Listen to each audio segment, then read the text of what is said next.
Good evening, guys. This is what I want you to do for your language arts homework. I want you to take a look at your story. Go ahead and get it out. I'll wait. Or actually, you can just pause the video. I'm not going to wait that long. But if you would, go ahead and get out your story and pause. Go ahead and get it out. I'm waiting. Go ahead. I'll wait. Go ahead and get out your story. You're fine. Take your time. Get it out. Now, do you have it? Do you have it out? Over there? Okay, now that you have it out, okay, I'll wait another second. Alright, now that you have your story out in front of you, I want you to take a look at the introduction. The very first sentence that you use to start your story. And I want you to think about, does this sentence grab the attention of the reader? Is it exactly where you want to start? Or is there some way that sentence needs to change to automatically draw your reader in? Now, I'm going to take a few seconds and I'm going to read to you some introductions from other novels. And I want you to pick which one you think grabs the attention of the reader the fastest. So let's take a look. First story is The Year of the Hangman by Gary Blackwood.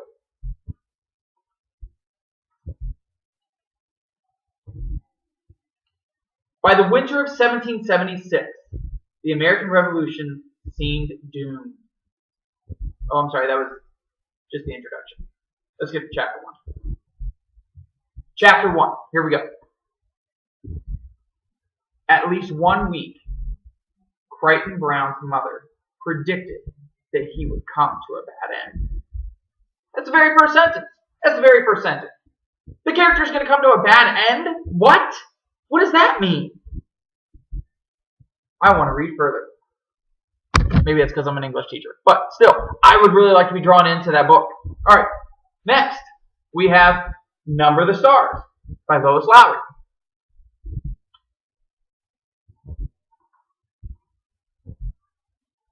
I'll race you to the corner, Ellen.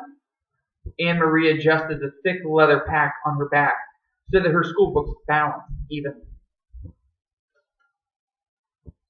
Who is this person? Why are they running? Are they good friends? Who's she talking to? I wonder. Maybe I need to read further. Leviathan by Scott Westerfield. Let's take a look. Chapter 1. The Austrian horses glinted in the moonlight, their riders standing tall in the saddle, swords raised. Holy cow. Holy cow! What is going on? You have Australian horses that are glinted in the moonlight, their riders standing tall in the saddle, swords raised. What on earth is going on? Why are there soldiers? Why are there swords raised? I'm going to read to find out. That's what I'm going to do. Tangerine by Edward Bloor.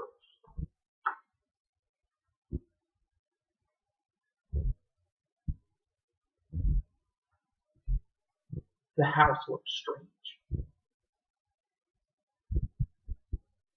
Short, sweet. But what a powerful sentence to draw your reader in. The house looks strange. Why? Why did it look strange? It doesn't start once upon a time. It just says, the house looks strange. What is going on? The Boy in the Striped Pajamas by John Boyne. Chapter 1. One afternoon when Bruno came home from school, he was surprised to find Maria, the family's maid, who always kept her head bowed and never looked up from the carpet, standing in his bedroom, pulling all his belongings out of the wardrobe and packing them into 4 large wooden crates, even the things he'd hidden at the back that belonged to him and were nobody else's business. That's the first line. First line of the story. So, automatic, wow. We are taken right into the scene. It's nothing that we have to wait. We're trying to find out, something about our characters first. We need to learn about them. No, it takes you right into the scene from the beginning, very first sentence. The Shakespeare Stealer by Gary Blackwood.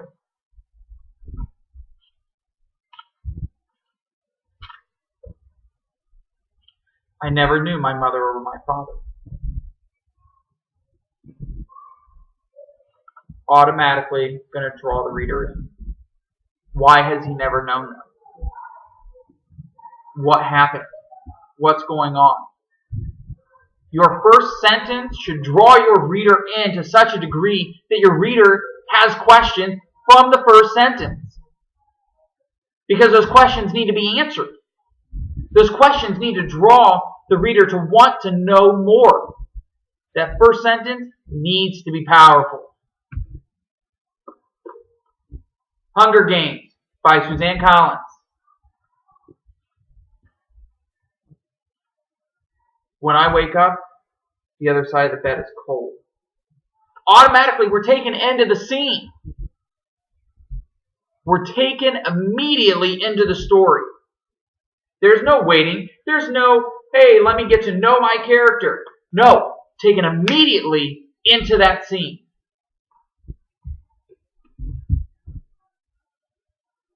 The Lion, the Witch, and the Wardrobe by C.S. Lewis. Once, there were 4 children whose names were Peter, Susan, Edmund, and Lucy. This is a much more simple introduction. It very bluntly says, once, there were 4 children whose names were Peter, Susan, Edmund, and Lucy. Here are our characters. These are the main characters of the entire story. Once, there were these characters. And then, C.S. Lewis uses his second sentence to really just grab the audience and hold on to them. This story is about something that happened to them when they were sent away from London during the war because of air raids.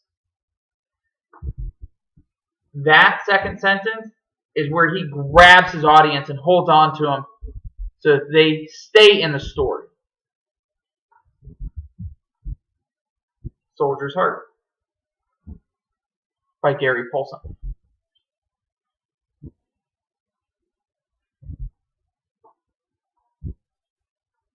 War is always, in all ways, appalling. I'm sorry, once again, that's a forward. Oops. Chapter 1. He heard it all, Charlie did. Heard the drums and songs and slogans, and knew what everybody and his rooster was crowing. What did he hear? What did he know? What did they talk about? Songs, slogans. What songs? What slogans? Jumps immediately into the story. I want you to take a look at your story and ask, does it take the reader immediately into the story? Or have I spent all this time setting things up to then get them into the story? Or can I use this one sentence to grab my audience in such a way that they have questions that need to be answered? Take a look at your introduction. See what needs to happen to grab your audience in such a way that they have questions and want to keep reading. Come to class tomorrow being able to state that first sentence of your story so that you know exactly how you're going to grab that audience